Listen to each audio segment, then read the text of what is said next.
Hi అండి, అందరికీ శుభోదయం.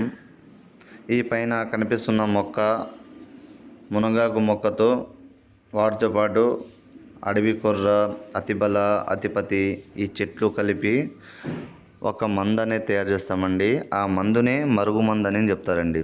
ఈ మరుగు మందు వల్ల ఉపయోగాలు ఏంటి, అసలు ఈ మరుగు మందు ఎందుకు అనే దానికి వస్తే, గత కాలంలో ఈ మరుగు మందుని గొర్రెల మీద పాలలో వేసి చల్లేటోళ్ళమండి. ఎందుకంటే మనమైతే మాట్లాడగలం, గొర్రెలు మాట్లాడలేరు కదండి. అవి ఏడికైనా వెళ్ళిపోవచ్చు అని చెప్పేసి మందుని చల్లడం వల్ల ఏమైందంటే, వాళ్ళు ఎంత దూరంలో అయినా ఆ గొర్రెలు మన దగ్గరకు వచ్చేయండి.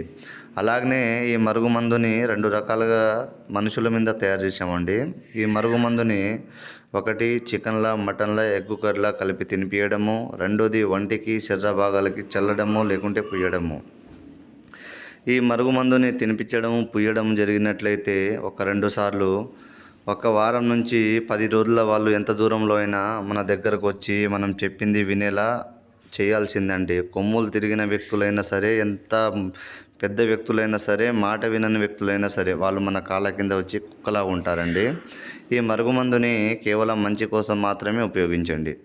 గురుగారి నెంబరు పైన డిస్ప్లే మీద ఇచ్చాను. ఈ గురుగారి నెంబర్కి కాల్ చేసి ఒరిజినల్ పవర్ఫుల్ మందుని పొందగలరు. ఎంతటి మొండు వ్యక్తులైనా సరే, భార్యాభర్తలైనా, అత్త కోడళ్ళ మధ్య సమస్యలున్నా, ప్రేమికుల మధ్య సమస్యలున్నా, ఎలాంటి సమస్యలున్నా సరే ఈ మందుని తినిపించడము లేకుంటే పుయ్యడము జరిగినట్లయితే ఎలాంటి సమస్య లేకుండా సామరస్యంగా జరిగిపోతుందండి.